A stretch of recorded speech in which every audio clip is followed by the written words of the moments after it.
সকলোকে নমস্কাৰ। Assam public service commission combined competitive exam হাজাৰ হাজাৰ মানুহে ACS APS হোৱাৰ সপোন দেখে, কিন্তু তেওঁলোকৰ কিছুমানৰ বাবেহে এই সপোন যেন বাস্তৱত পৰিণত হয়।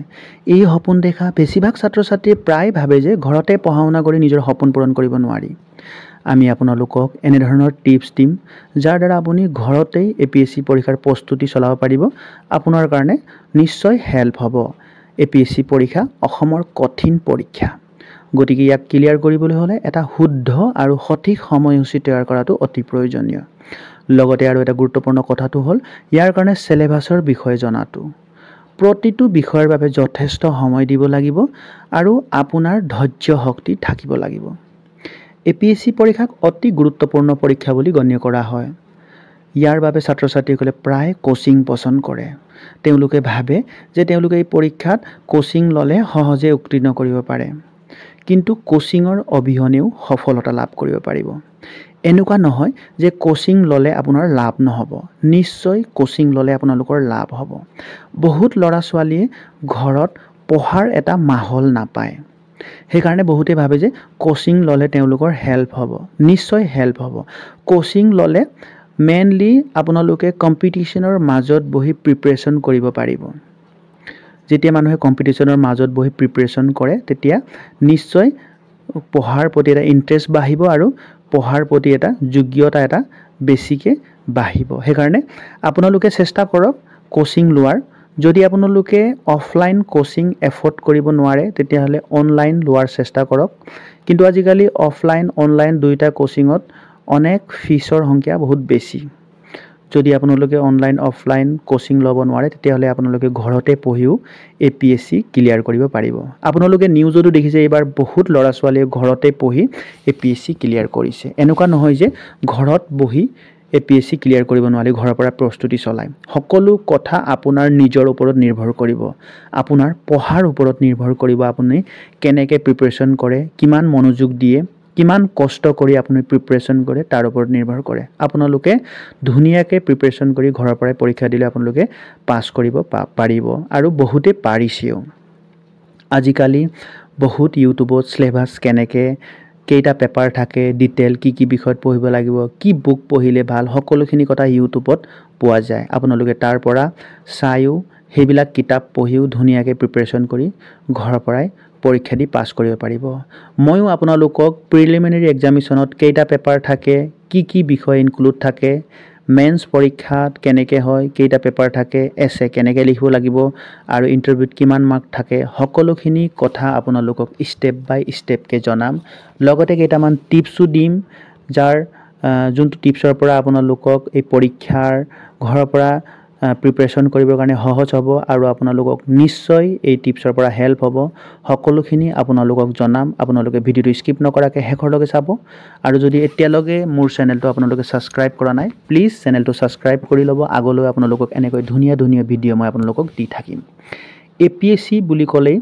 তিনিটা ষ্টেপত আপোনালোকৰ পৰীক্ষাটো হয়। প্ৰিলিমিনাৰী এক্সামিনেশ্যন MCQ থাকিব, প্ৰিলিমছ বুলি শ্বৰ্টত কোৱা হয়। এই সিলেবাছবিলাক সকলোৱে জনা উচিত, প্ৰত্যেক গাৰ্জেনেও জনা উচিত। কেলৈ ভৱিষ্যতত যদি নিজৰ ল'ৰা-ছোৱালীক যদি পঢ়াম, এই পৰীক্ষাটো দিম, বিষয়া বনাম বুলি যদি ভাবিছে তেতিয়াহ'লে সকলোৱে জনা দৰকাৰ। Prelims exam, men's exam, written exam হ'ব ইয়াত আৰু পাৰ্চনেলিটি টেষ্ট, ইণ্টাৰভিউ হ'ব। এই তিনিটা ষ্টেপত এক্সাম হয়। প্ৰিলিমছ এক্সামত দুটা পেপাৰ থাকে, পেপাৰ 1 আৰু পেপাৰ 2।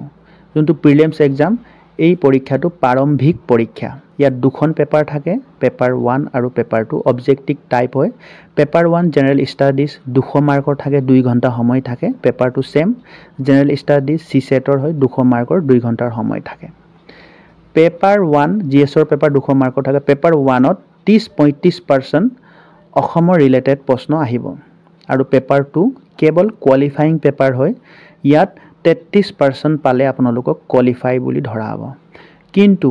মেন্সৰ পৰীক্ষাৰ কাৰণে আপোনালোকৰ যোনটো শ্বৰ্ট লিষ্ট ওলাব, যোনটো কাট অফ তৈয়াৰ কৰা হ'ব, সেইটো পেপাৰ 1ৰ আধাৰত কাট অফটো তৈয়াৰ কৰা হ'ব। যদি আপোনালোকৰ পেপাৰ 1 ভাল হয় তেতিয়াহে আপোনালোকে মেন্সত যাব পাৰিব, মেন্স এক্সামটো দিব পাৰিব। সেইকাৰণে আপোনালোকৰ পেপাৰ 1 জেনেৰেল ষ্টাডিজৰ যোনটো পেপাৰ 1 প্ৰিলিমছৰ সেই পৰীক্ষাটো ভালকৈ দিব লাগিব ইয়াত নেগেটিভ মাৰ্ক আছে 1/4 নেগেটিভ মাৰ্ক যদি 4টা প্ৰশ্নৰ উত্তৰ আপোনালোকে সঠিক দিয়ে আৰু পঞ্চম উত্তৰটো যদি ভুল হয় তেতিয়া হলে 1/4 মানে এটা প্ৰশ্নত যিমান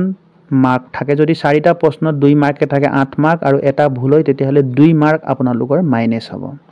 মনত ৰাখিব পেপাৰ 1 200 মাৰ্ক 2 ঘণ্টা জেনেৰেল ষ্টাডিজ পেপাৰ 2 সিসেট 2 ঘণ্টা 200 মাৰ্কৰ পেপাৰ 1 ত 30-35% আসামৰ ৰিলেট আহিব পেপাৰ 2 কোৱালিফাইং পেপাৰ হয় পেপাৰ 1 ত আপোনালোকে যদি ভালকৈ দিলেহে আপোনালোকে মেন্সৰ পৰীক্ষা দিব পাৰিব আৰু পেপাৰ 2 টো কেৱল কোৱালিফাইং পেপাৰ হয় ইয়াৰ পাছত আপোনালোকে যদি পেপাৰ 1 টো ভাল হয় তেতিয়া হলে শৰ্ট লিষ্ট ওলাব আৰু পেপাৰ 2 আপোনালোকে দিব পাৰিব মেন্স এক্সাম আপোনালোকে দিব পাৰিব মেন্স এক্সামত প্ৰথম পেপাৰ আপোনালোকৰ এছে লিখিব লাগিব ৰিটেন এক্সাম হয় এটো ইয়াত 250 মাৰ্কৰ হ'ব 3 ঘণ্টা সময় দিয়া থাকিব আৰু পেপাৰ 2 ৰ পৰা 6 ৰ লগে জেনেৰেল ষ্টাডিজ পেপাৰ হয় প্ৰত্যেক পেপাৰত 200 মাৰ্ক আৰু 3 ঘণ্টাৰ সময় থাকিব এই মেন্স এক্সামটো আপোনালোকৰ মূল এক্সাম বুলি ধৰা হয় প্ৰাথমিক পৰীক্ষাত উত্তীৰ্ণ হোৱাৰ পাছত মূল পৰীক্ষাত অংশগ্ৰহণ কৰিব পাৰিব মানে প্ৰিলিমছটো ক্লিয়াৰ হোৱাৰ পাছতে আপোনালোকে মেন্স এক্সামত যাব পাৰিব আৰু মেন্স এক্সাম ক্লিয়াৰ হোৱাৰ পাছত আপোনালোকৰ ইন্টাৰভিউ হ'ব এই পৰীক্ষাত উত্তীৰ্ণ হোৱাৰ পাছতে পৰীক্ষাৰ সাক্ষাৎকাৰ যোৱাৰ সুযোগ পাব আৰু এই ইন্টাৰভিউত 180 মাৰ্ক থাকিব আৰু আপোনালোকৰ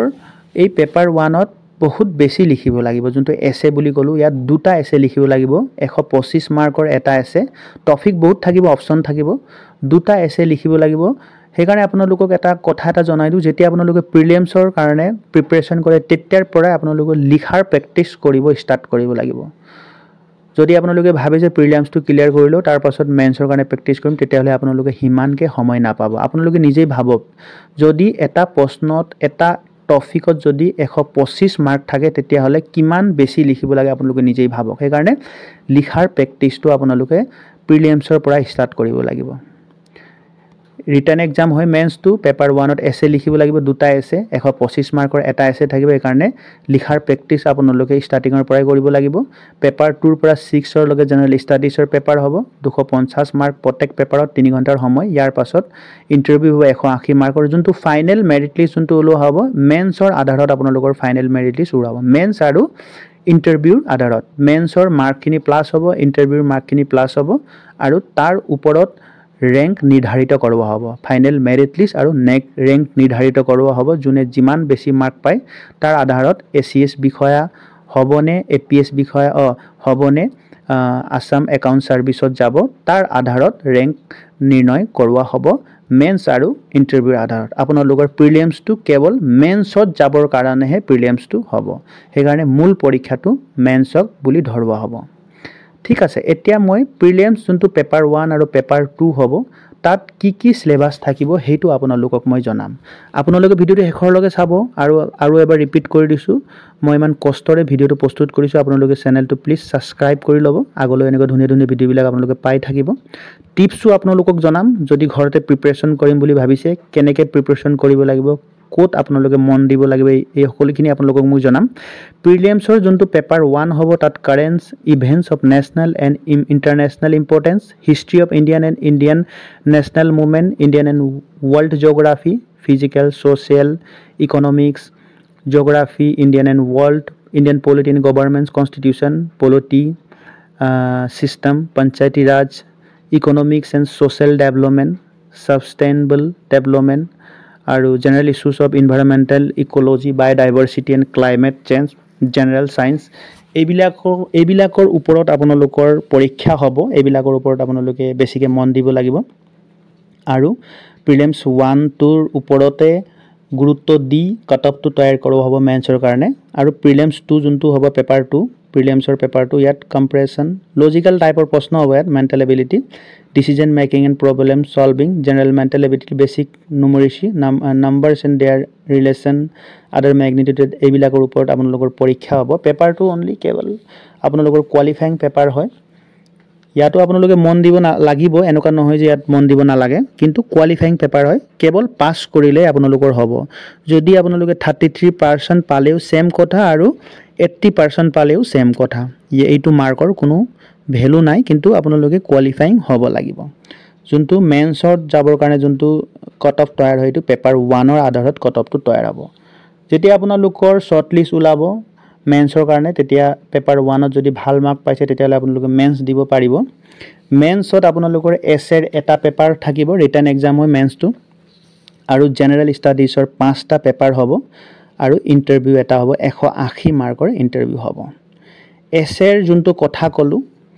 এছেট আপোনালোকৰ দুটা টপিক থাকিব 250 মাৰ্কৰ সময় থাকিব আৰু 3 ঘণ্টা সময় থাকিব এছেৰ কাৰণে এছে দুটা টপিকত আপোনালোকে এছে লিখিব লাগিব দুটা টপিকত এছে লিখিব লাগিলে 125 মাৰ্কে এটা এছেট থাকিব এই কাৰণে আপোনালোকে খুব প্ৰেক্টিস কৰিব লাগে এছেৰ কাৰণে লিখাৰ প্ৰেক্টিস ষ্টাৰ্টিংৰ পৰা আপোনালোকে কৰিব লাগিব তাৰ পাছত এছেৰ পাছত আপোনালোকৰ পেপাৰ 2 ৰ পৰা 6 ৰ লগে প্ৰত্যেক পেপাৰত 250 মাৰ্কে পেপাৰ 2 250 মাৰ্ক 3 ঘণ্টা Indian history heritage culture and society and geography of India and ৱৰ্ল্ডৰ বিষয় আহিব paper 3 Government's Constitution, Polity, Social Justice and International Relation. Paper 4 Technology, Economics Development, Biodiversity, Environment and Security and Disaster Management. এইবিলাকৰ ওপৰত আপোনালোকে মন দিব লাগিব ইয়াৰ পাছত পেপাৰ 5 আৰু পেপাৰ 6 এই দুটা আছে ইয়াৰ ওপৰতো মই জনাও আপোনালোকক মানে মেন্সত এছে দুটা লিখিব লাগিব তাৰ পাছত পেপাৰ 2 পেপাৰ 3 পেপাৰ 4 টপিক বিলাক হল এইবিলাক আপোনালোকে স্ক্ৰিনশ্বট কৰি ৰাখিব পাৰিব নহলে আপোনালোকে এইবিলাকৰ ওপৰত যোনটো টিপস দিম তাতো আপোনালোকে বহুত সুবিধা পাব আকৌ এবাৰ জনাই দিছো চেনেলটো যদি আপোনালোকে এতিয়ালৈকে সাবস্ক্ৰাইব কৰা নাই প্লিজ চেনেলটো সাবস্ক্ৰাইব কৰি বেল নটিফিকেশন বাটনটো আপোনালোকে প্ৰেছ কৰি ল'ব আগলৈ আপোনালোকক মই ধুনিয়া ভিডিও বিলাক দি থাকিম আপোনালোকক ঠিক আছে জেনাৰেল ষ্টাডিজ পেপাৰ 5 সেম 250 মাৰ্কৰ ethics integrity and aptitude or প্ৰশ্ন থাকিব তাৰ পাছত জেনাৰেল ষ্টাডিজ পেপাৰ 6 ইয়াত জেনাৰেল সাবজেক্ট পেপাৰ অন অসমৰ পেপাৰ হ'ব ইয়াত গুটেখিনি অসমৰ প্ৰশ্ন আহিব history heritage culture geography governments polity social justice international relation economics development biodiversity environment and security and disaster management of অসমৰ বিষয় প্ৰশ্ন আহিব তাৰ পাছত আপোনালোকৰ সাক্ষাৎকাৰ হ'ব ইন্টাৰভিউ 180 মাৰ্কৰ ইন্টাৰভিউ লোৱা হ'ব মানে মেন্সত এছে দুটা লিখিব লাগিব paper 1 paper 2 paper 3 paper 4 paper 5 আৰু পেপাৰ 6 গুটেইখিনি সিলেবাস গুটেইখিনি ডিটেইল মই জনাই দিলো ইয়াৰ পাছত আপোনালোকৰ ইন্টাৰভিউ হ'ব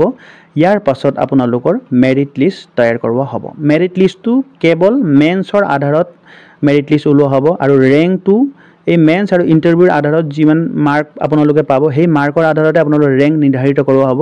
আপোনালোকে এসিএস বিষয় হ'ব নে এপিএস বিষয় হ'ব ইয়াৰ আধাৰতে আপোনালোকৰ ৰেংকটো নিৰ্ধাৰিত কৰোৱা হ'ব এতিয়া মই আপোনালোকক জনাম আপোনালোকে ঘৰতে বহি কেনেকে প্ৰস্তুতি চলাব কিহৰ ওপৰত আপোনালোকে বেছিকে গুৰুত্ব দিব লাগিব এপিএসসিৰ মূল বিষয় পঢ়াৰ উপৰিও আপোনালোকে এইবিলাক টিপস মানি যদি চলে মই যোনটো আপোনালোকক জনাম তেতিয়ালে আপোনাক নিশ্চয় হেল্প হ'ব টাইম টেবুল মেইনটেইন আৰু সিলেবাস অনুসাৰে পঢ়ক আপোনালোকে টাইম টেবুলটো মেইনটেইন কৰিব লাগে জীৱনৰ প্ৰতিটো পৰ্যায়তে সময়ৰ ব্যৱস্থাপনা গুৰুত্বপূৰ্ণ যিকোনো কামৰ বাবে সময় নিৰ্ধাৰণ কৰি নিৰ্দিষ্ট সময়ৰ ভিতৰত সম্পূৰ্ণ কৰাটো গুৰুত্বপূৰ্ণ আপোনালোকে সময়টো বহুত গুৰুত্বপূৰ্ণ বুলি ভাবিব লাগিব আৰু গুৰুত্বপূৰ্ণ দিব লাগিব এপিএসসি পৰীক্ষাৰ বাবে সময় অতি গুৰুত্বপূৰ্ণ অধ্যয়নৰ সময়সূচী ডিজাইন কৰক আপোনাৰ সময়সূচীৰ লগত খাপ খোৱাকে এটা অধ্যয়ন পৰিকল্পনা কৰক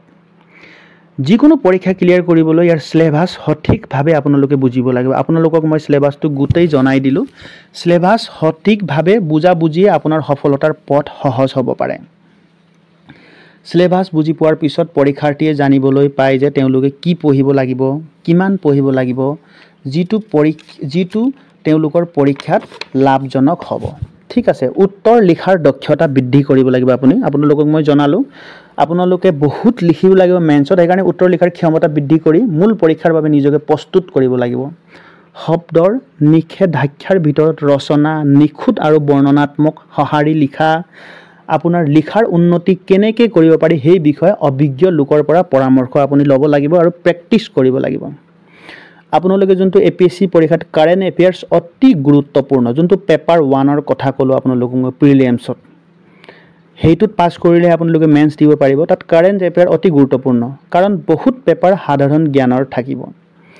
বাতৰি কাকত পঢ়িব আপুনি বাতৰি কাকত পঢ়াৰ অভ্যাসে পৰীক্ষাৰ্থীৰ পৰীক্ষা প্ৰস্তুত উন্নতি কৰাৰ সাক্ষাৎকাৰ প্ৰস্তুতি আপোনালোকে উন্নত কৰে যোনটো ইন্টাৰভিউ হ'ব তাতো আপোনালোকৰ লাভ হ'ব পূৰ্বৰ যোনটো আগৰ প্ৰশ্ন কাকত বিলাক সমাধান কৰিব আপোনালোকে ঠিক আছে আগন্তুক পৰীক্ষাৰ আপোনালোকে বিকাশ ঘটিব ৰেগুলাৰলি প্ৰেক্টিস কৰিব আৰু মক টেষ্টে আপোনাক বহুত হেল্প কৰিব মক টেষ্ট আপুনি আপোনাৰ অগ্ৰগতি জুখিব পাৰে আৰু পুৰণি পৰীক্ষাৰ প্ৰশ্নৰ জৰিয়তে কাম কৰি আৰু মক টেষ্টত অনুশীলন কৰি আপুনি উন্নতি কৰিবলৈ ক্ষেত্ৰসমূহ চিনাক্ত কৰিব পাৰে যিমান পঢ়ি হিমান মক টেষ্ট দিয়াটোৱে যিকোনো পৰীক্ষা ক্লিয়াৰ কৰাত গুৰুত্বপূৰ্ণ ভূমিকা পালন কৰে মক টেষ্ট দিলে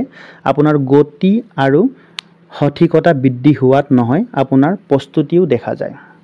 আৰু আপোনালোকে ৰিভাইজ কৰিব লাগিব আপোনালোকে পৰীক্ষাৰ আগত যিকোনো পৰীক্ষাৰ বাবে প্ৰস্তুতি চলাবলৈ 1 পৰা 2 বছৰ সময় যথেষ্ট বুলি গণ্য কৰা হয় মানে এইটো আপোনালোকৰ যদি ষ্টাৰ্টিংৰ পৰা প্ৰিপাৰেচন কৰিম বুলি ভাবে তেতিয়া এইটো যদি এতিয়া সময় নাই তেতিয়ালে আপোনালোকে হিমান পঢ়িব লাগিব যাতে যে পৰীক্ষাৰ আগত আপোনালোকে প্ৰিপাৰেচন কৰিব পাৰিব লাগিব মানে পুনৰীক্ষণ কৰিব পাৰিব লাগিব আৰু ৰিভাইজ কৰিব পাৰিব লাগিব পুনৰীক্ষণ কৰি পৰীক্ষাৰ্থীলৈ পাহৰি যোৱা বিষয়বোৰ মনত ৰাখি নিজৰ প্ৰস্তুতি আনতকৈ ভাল কৰিব পাৰিব আপোনালোকে টোটালি আপোনালোকৰ ডিপেন্ড কৰিব পৰীক্ষাটো নিজৰ ওপৰত আপোনাৰ পঢ়াৰ ওপৰত নিৰ্ভৰ কৰিব APSC পৰীক্ষাটো এই কাৰণে কষ্ট কৰক পঢ়ক আৰু সফলতা অৰ্জন কৰক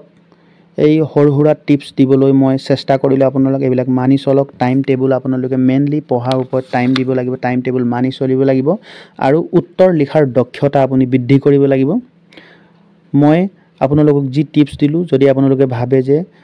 ভিডিওটো ভাল পালে তেতিয়া হলে মোৰ চেনেলটোক সাবস্ক্ৰাইব কৰি বেল নটিফিকেশনটো প্ৰেছ কৰি থব জয় হিন্দ জয় ভাৰত ইমানতে মই ভিডিওটো সামৰণি মাৰিলো